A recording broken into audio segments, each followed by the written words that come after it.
I guess about almost 2 years ago, our Chairman Wheeler, told our managing director that he wanted to start an initiative for employing people with intellectual and developmental disabilities here.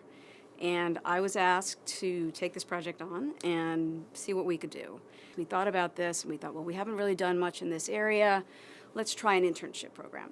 And I went and I met with the chairman and I said, we're going to do an internship program. And he looked at me and he's like, that's nice, but pretty much threw us out of his office and said, that's not enough. Go be more ambitious. And so that's what we did.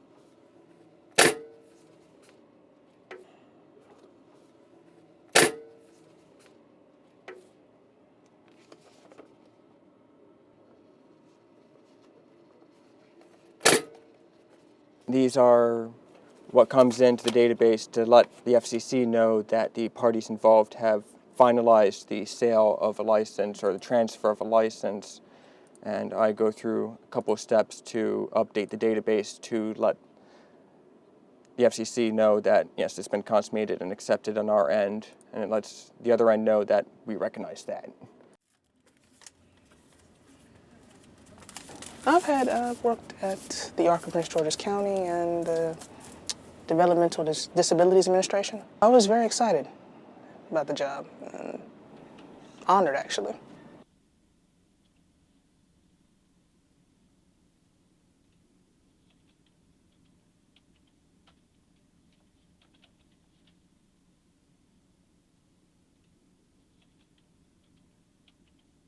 Best part of working here is everything.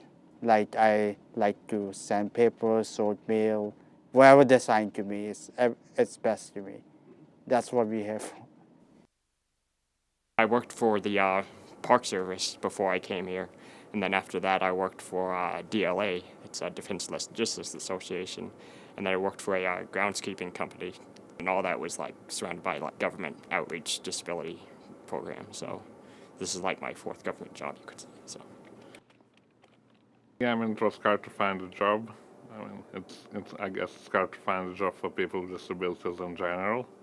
And I work at the Reference Information Center. Mostly I prepare mail, and one of the technicians scans it. And then, when somebody wants to move a docket from one folder to another folder in a CFS, I can do it too. Yeah, I just prep the document. Thank you. Yeah, well, sometimes we fill out the sheets like that by hand. But yeah, I can type it since my handwriting is bad.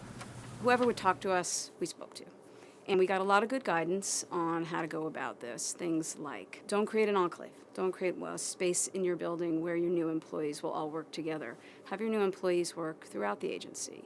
Really figure out what kind of work was available and make sure there was really a need. And there really was a need.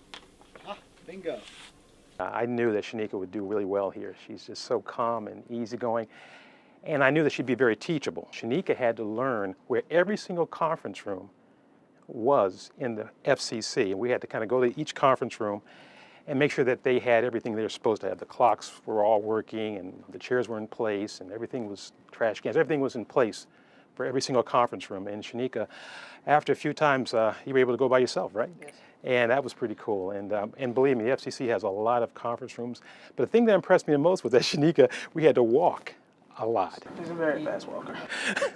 I knew there was a need for support staff in quite a few places in the agency. And the candidates, like any candidate for employment, and this is one of the big things we learned through this initiative, is that disability, no disability, the people we were looking to hire, we treat them all the same way, and there's no reason not to. And it became very clear very quickly that this wasn't going to be so hard. Okay. Did you get them all jacketed up and ready to take over to Annette? I printed up a couple more that I need to prepare before I can bring them over to her, but Okay. they'll be there in a few minutes. Okay, excellent. One of the things that's happened is that all of the employees at the FCC have now gone through a training program about how do I relate to an individual with cognitive disabilities. And that creates an environment where they also think, well, gee, I've got this job that, could create an opportunity. And so I think it's a growing process. It's really great work, and I mean it's good to be part of a team. I know when I first met Alex that something clicked right from the get-go. Yeah, thank you. You're welcome, Alex. He's very eager to be here. He's a dependable, reliable worker. He is very detail-oriented. If we go to lunch, we have a 30-minute lunch. At around the 25-minute mark, I start hearing alarms saying we have 5 minutes. And then at the 4-minute mark, I get another one. I leave my house at 6 and catch Virginia River Reality at 6:30, and I get here at 8 o'clock. And then when I leave here, I go back to Lafont train station at 5.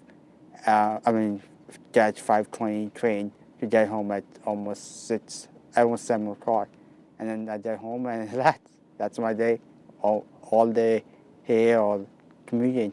I marvel at the fact that Cameron takes the train in every day from Fredericksburg for an hour and a half each way to come to work at the FCC. And I heard the other day about how he got to step up to the next GS grade, and it was big news to all his Facebook friends. And I think it's fabulous that you have that kind of drive and that kind of pride in what you do. The stability of this job is really what I look for and what I enjoy the most. Having something that is there to provide a support for me financially and with the sense of community that the office provides socially as well. This is more than a job with a paycheck. This is a job that creates a community, that creates a sense of contribution. You know, we've got one individual here who doesn't have a cognitive disability, who has kind of adopted one of the others, and he said to me the other day I was helping him tie his tie. And so everybody comes out a winner in this, because everybody gets to learn about everybody else.